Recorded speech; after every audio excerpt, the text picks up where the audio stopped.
Users are the financial blood of YouTube. Without us, they don't exist.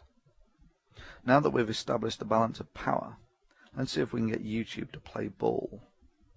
I've tried half a dozen times to contact YouTube over vote-bot attacks and flagging campaigns that constantly seem to stream over this and other channels.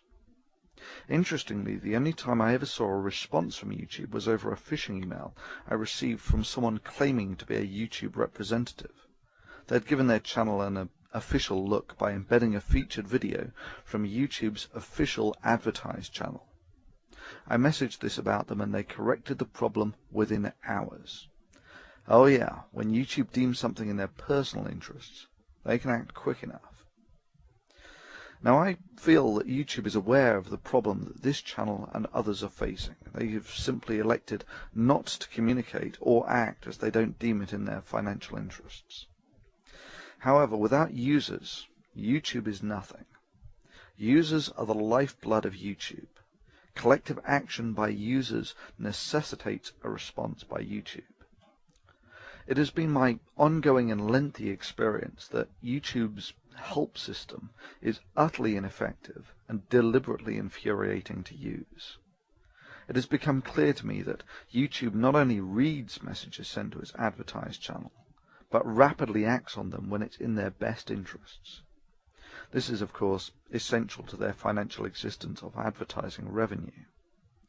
They have to read these messages. Well, you don't have to be Einstein to figure out what the most effective strategy for the users is. If you're going to protest as a user, do it where it's effective. If you're unhappy with YouTube's inaction regarding vote bots, script voting, spamming, false flagging campaigns, and YouTube's inability to correct these mistakes, then feel free to voice your concern to this woman. Welcome to YouTube's very own brand channel. This is our version of an online media kit. I'm Susie Ryder. I'm the Director of Ad Sales at YouTube, and it has been staggering over the course of the last couple of years to see YouTube grow from a small video sharing site to garnering the 6th largest audience on the web. There are a couple things that a marketer or an advertiser needs to get. The first one is that on YouTube it's really about participating. Look at me dancing with Soulja Boy. I'm participating. You heard Susie. It's all about participation. You can take her up on her offer and contact her either directly through YouTube's advertised channel or via the link provided. Basically, Google Susie Ryder's name. Now, I have no doubt that a company like YouTube will do their best to get the spam filters on this first thing Monday morning. So if you want your voice to be heard, it's best to use unique wording and probably include the odd line about advertising, etc. Be creative. And yeah, it has occurred to me that YouTube might shut me down for this. I'm sure they could spin this into a violation of some sort. Hell, the guidelines are so vague that anything could be a violation. Well, anyway, that's for them to do the cost-benefit analysis on. For me, this is simply a calculated risk. If YouTube decide to play ball here, there will be less angry users writing the messages, and YouTube will be a better maintained and fairer forum.